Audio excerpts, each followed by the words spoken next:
Assalamualaikum warahmatullahi wabarakatuh. Alhamdulillah, wassalatu wassalamu ala rasulillah. La hawla wa la quwata illa billah amam. A'udzu billahi minasyaitonir rajim. Bismillahirrahmanirrahim. Inna anzalnahu fi lailatul qadr wa ma adraka ma lailatul qadr. Lailatul qadri khairun min alfi syahrin tanazzalul malaikatu waruhu fiha bi'izni rabbihim min kulli amrin salamun ya hatta matla'il fajr. Alhamdulillah, asyhadu an la ilaha illallah wa asyhadu anna Muhammadar Rasulullah sallallahu alaihi wasallam. Shadaqu azim, shadaqu ala Rasulillah sallallahu alaihi wasallam. Pertama, senantiasa kita panjatkan rasa puji syukur kita pada Allah Subhanahu wa taala atas segala rahmat dan hidayah yang diberikan kepada kita sehingga kita bisa menikmati secangkir kopi di depan ini, kemudian beberapa snack. Meskipun ada secangkir kopi, masih ada diberikan hidayah oleh Allah, kita tidak lupa dengan tasbih di kita ini, senantiasa untuk zikir kita pada Allah Subhanahu wa taala. Shalawat dan salam mari kita haturkan pada junjungan kita Nabi Muhammad sallallahu alaihi wasallam.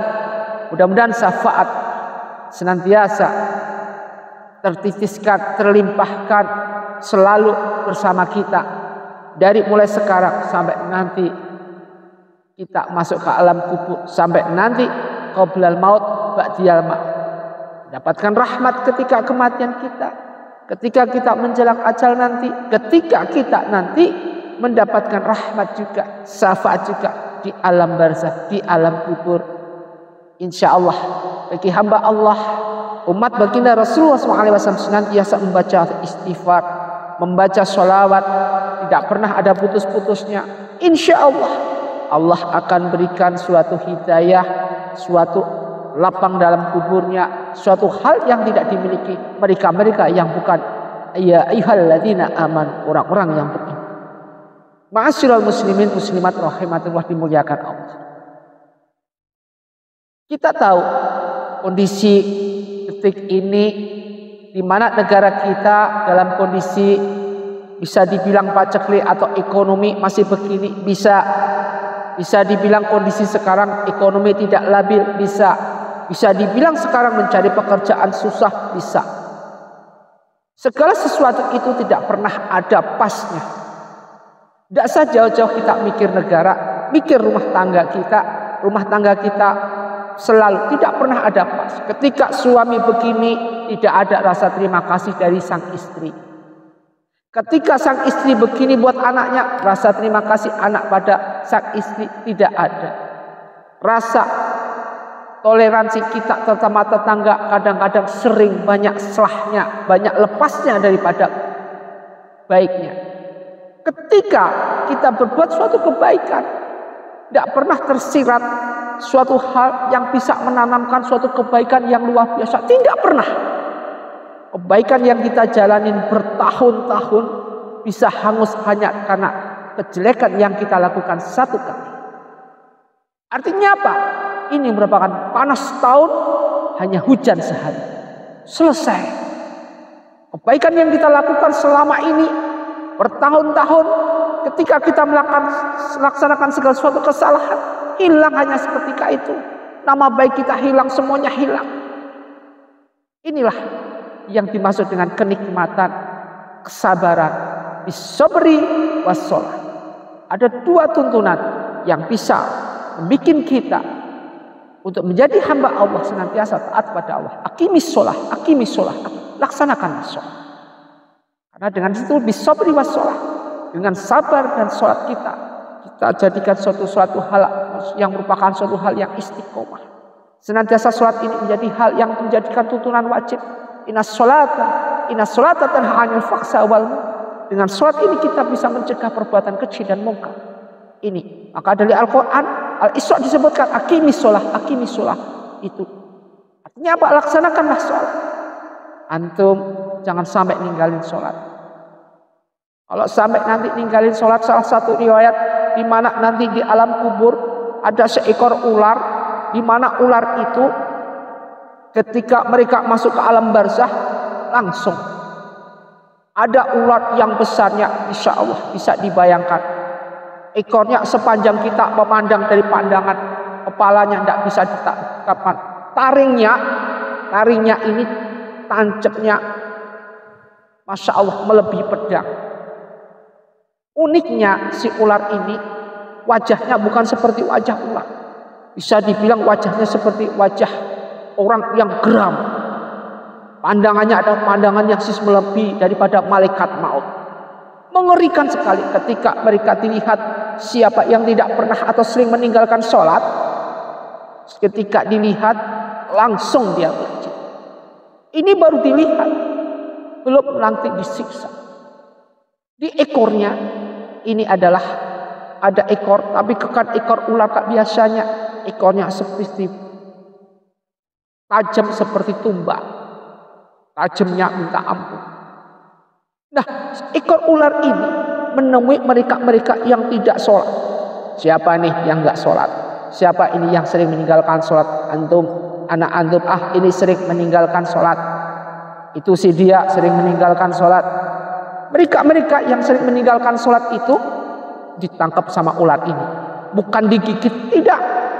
Tapi ekornya ditancapin. Sebelum dia bilang seperti itu, didatangin mereka, kemudian disebutkan siapa? Disebutkan apa dengan sapanya? Bukan assalamualaikum, bukan. Wahai hamba Allah, ya ahli nar. Bukan ahli jannah, ya ahli nar. Ya ahli nar, kamu ahli neraka. Langsung diambil, kemudian ekornya ditancapin itu dari bubur, langsung tembus ke muka, ke mulut.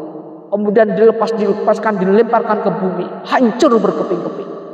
Kembalilah seperti itu, Allah hidupkan, utuhkan kembali. Kemudian seperti itu ditancapin lagi, dilempar lagi, hancur berkeping-keping. Itu baru azab di kubur. Belum azab di mana bagi orang yang meninggalkan sholat. Maka dari itu, ara'aital ladzi yukadzibu bidin fadzalikal ladzi yad'ul yatim wa la yakhuddu 'ala tu'amil miskin fawailul lil musallin alladzina hum 'an sholatihim sahun. Jadi orang yang sholatnya sering lalai, orang yang sholatnya sering lalai, inilah mereka nanti akan mendapatkan suatu ganjaran. Jangan sampai sholat adalah suatu hal tiang daripada kita berbuat segala sesuatu. Jangan sampai kita menjalankan ibadah sholat hanya karena kita mengharapkan surga Allah. Jangan. Harapan kita adalah satu. Harapan kita adalah menanti, memohon kepada Allah untuk Allah bisa menerima taubat kita. Banyak kesalahan yang kita lakukan, banyak sekali kesalahan-kesalahan yang kita jalankan tanpa sadar, tanpa harus ada segala sesuatu yang dipaksakan. Dosa selalu bergelimpang pada kita. Istighfar, mulut kita tidak pernah kita bilang istighfar. Maka dari itu, hal-hal yang semacam ini jangan sampai terbius untuk kita. Setan, segala sesuatu kemaksiatan, jangan sampai membius kita sehingga kita menjalankan segala sesuatu di luar rel perintah Allah Subhanahu wa taala. Ma'asyiral muslimin muslimat rahimatullah, dimuliakan Allah. Kita tahu kondisi seperti ini di mana danau yang seger, danau yang asli bukan dari Allah, tapi ini buatan manusia. Kita nikmatin segala yang ada. Artinya apa? Di sini ketika kita duduk di sini, kita akan bisa menikmati. Setelah kita menjalankan sholat, kemudian kita merasakan kenikmatan. Sholat adalah kenikmatan diniyah. Ini yang kita nikmati adalah kenikmatan alam. Kenikmatan yang diberikan Allah dengan alam seperti ini, kemudian kita nikmati, hati kita kemudian mengucapkan subhanallah, masya Allah. Suatu hal kenikmatan yang luar biasa. Dengan secangkir kopi yang kita punya, masya Allah, nikmat sekali kalau kita bisa punya rasa syukur, yaitu rasa syukur nikmat. Kelihatannya sepele, kelihatannya semua ini adalah suatu hal yang enggak eksekutif bagi kita. Apalagi eksklusif, tidak ada sama sekali. Tetapi kenikmatan rasa syukur kita pada Allah dengan kenikmatan alam, dengan kenikmatan diniyah seperti ini merupakan suatu hal yang excellent di mata Allah. Dari pandangan Allah merupakan suatu pandangan yang bagus sebagai hamba Allah. Ya ayyuhalladzina amanu, bagi hamba Allah yang beriman, di mana hati kita selalu tersentuh untuk bisa al-imanu atau billah, tawakallah kepada Allah Subhanahu wa taala. tercetuskan suatu firman-firman dalam hati kita untuk senantiasa mendengarkan firman Allah, menjadi satu membaur dalam tubuh kita untuk selalu menghafal di tempat seperti ini. Kita duduk sambil ngopi, sambil menghafal apa? Sambil menghafal Al-Quran. Kita duduk tempat begini sambil apa? Sambil berpikir. Bisa semua kita lakukan. Tidak harus di tempat, tidak harus di Baitullah, tetapi di tempat manapun. Andai kata niat sudah ada, andai kata semua yang kita jalankan itu benar-benar selaras dengan iman, selaras dengan kesabaran, bisobri wassalah, masya Allah. Semua itu akan merupakan suatu hal yang akan tidak ada tandingannya. Apa yang kita tuju, yaitu thariqul jannah, jalan menuju surga Allah. Ingat, ketika kita sholat, ketika kita menjalankan sholat, kita taat pada Allah. Bukan karena apa kalau bisa. Bukan karena mengharap surga dari Allah, tidak. Tapi karena cinta kita pada Allah. Itu adalah niat yang paling utama. Jangan karena kita mengharap suatu hak, kita menjalankan kewajiban kita, kemudian kita menurut hak kita. Jangan. Allah pun akan balikan pada kita. Allah berhak untuk menuntut hak Allah pada hambanya. Terbalik kita nanti hancur kita. Ketika kita menjalankan apapun perintah Allah, bukan karena apa? Karena cinta kasih sayang kita pada Allah Subhanahu wa Ta'ala, bukan karena yang lain-lain. Ini merupakan suatu hal di mana zikrullah berperan penting ini di dalam hati kita. Kemudian sholawat merupakan suatu hal yang berperan penting juga dalam hati kita. Semua membaur dalam hati tanpa disadari, pelan-pelan dengan terbius seperti ini, terhipnotis semua iman-iman yang ada dalam hati kita, terhipnotis dengan firman-firman Allah yang menerangi kita. Maka timbullah suatu hal seperti tadi, yaitu bisobri. Bisobri dengan sabar, sholah dengan sholat. Di situ sebutkan lagi, innallaha ma'asyabirin, sesungguhnya Allah itu bersama pada hamba-hambanya yang sabar. Ma'asyiral muslimin muslimat, kalau sudah ketemu seperti ini dengan bisobri wassalah, kemudian kita menemukan bahwa Allah bersama kita, bahwa Allah bersama orang-orang yang sabar. Innallaha ma'asyabirin. Itu dua ayat ini, satu ayat ini kalau kita uncekin ini maknanya, sinonimnya banyak, pengertiannya luas dalam hal segala apa yang kita kaji, apa yang kita pelajari, apa yang kita dakwahkan, apa yang kita syiarkan, semua pengertiannya luas, masya Allah. Maka dari itu kutiplah segala sesuatu yang benar-benar bisa dikutip. Carilah segala sesuatu yang benar-benar bisa kita cari. Hal-hal yang ada, hal-hal yang tidak jelas, hal-hal yang harus kita hindarkan, laksanakan sesuai dengan perintah hati kita. Kalau hati kita menginginkan, jangan. Kalau hati kita melaksanakan maksiat itu dosa, jangan dilakukan. Meskipun itu harus menghampurkan berbagai macam jutaan rupiah, gak perlu. Allah mencukai suatu hal kesederhanaan yang tiada tara. Ma'asyiral muslim muslimat rahimatullah. Kemudian setelah kita menemukan titik kesabaran, maka disitulah puncak dari segala benih iman itu muncul.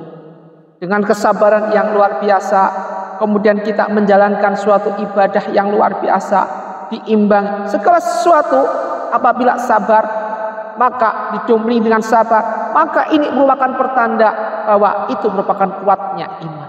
Rasulullah Shallallahu Alaihi Wasallam dalam bentuk apapun, di dalam dia dakwah, di dalam dia syiar dan dakwah, selalu dihubungkan dan terikat dengan kesabaran yang luar biasa.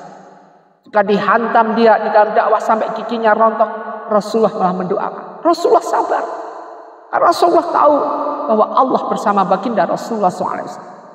Tidak seperti nabi-nabi sebelum baginda Rasulullah, ketika dia mendapatkan hujatan dari Fir'aun atau musuhnya, maka apa yang dia minta, mukjizat dari Allah langsung turun, kemudian melaknat daripada mereka-mereka yang memerangi nabi itu. Kalau Rasulullah tidak, sabarannya masya Allah. Bahkan sahabat sendiri dalam suatu riwayat mengatakan, Abu Bakar, Umar bin Khattab terutama, ketika baginda Rasulullah SAW dilukai, Umar bin Khattab berada dalam depan ingin menghancurkan orang itu. Rasulullah bilang jangan, gak boleh. Kita doain. Sahabat pun juga bingung, kenapa baginda Rasulullah SAW begitu sabarnya luar biasa kepada orang yang memusuhinya. Kalau kita kira-kira begini, bagaimana? Apakah kita bisa menunjukkan kesabaran seperti ini ketika orang yang lawan kita memusuhi kita, kemudian kita dengan sabar? Bisakah kita seperti itu? Enggak bisa. Apa yang kita lakukan senantiasa selalu bermusuhan, selalu memantulkan suatu permusuhan, kebencian luar biasa apabila kita disakiti, apabila kita dinodai, apabila kita dizalimi, dibatili. Muncul ini suatu unek-unek iblis sudah berkecamuk kanan kiri, taringnya udah mata udah merah. Ini yang terjadi pada kita sebagai umat Muhammad. Seharusnya jangan. Kesabaran luar biasa, apalagi kondisi panas seperti ini yang luar biasa panasnya dengan temperatur yang tinggi, otomatis hipnotis yang terjadi dengan tekanan darah ini luar biasa, masya Allah. Sakitnya luar biasa sehingga apa yang terjadi, emosi di jalan, emosi dalam keadaan puasa, emosi dalam keadaan apapun, itu tidak dibenarkan oleh Allah Subhanahu wa taala. Apa yang terjadi, apapun yang kita lakukan, inna Qur'an fajr, sungguhnya Quran, ketika kita membaca Al-Quran itu merupakan ibadah. Quran yang kita baca di waktu sholat subuh fajar ini merupakan suatu hal karena masyhuda, yaitu disaksikan oleh malaikat. Kalau sudah disaksikan oleh malaikat dengan kesabaran seperti ini, dengan apa yang kita lakukan di waktu kita sholat subuh terutama, maka jalankanlah semua seiring, seiman, sesuai apa yang Allah perintahkan kepada kita.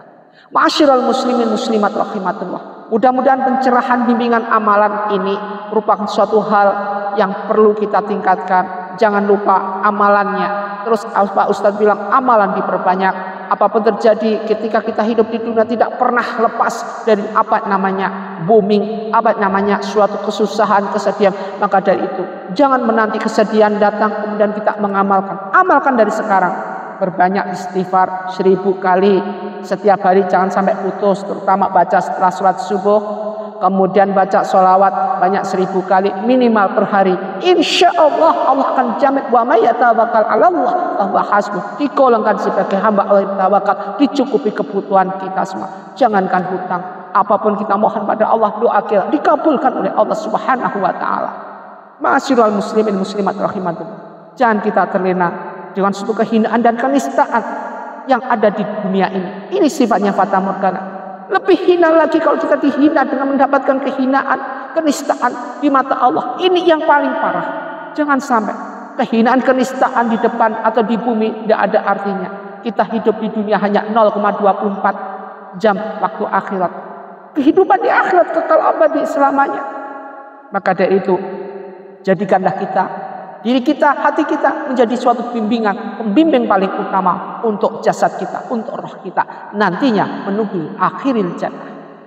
Semoga bermanfaat apa yang kita kaji. Wabillahi taufiq wal hidayah. Wassalamualaikum warahmatullahi wabarakatuh.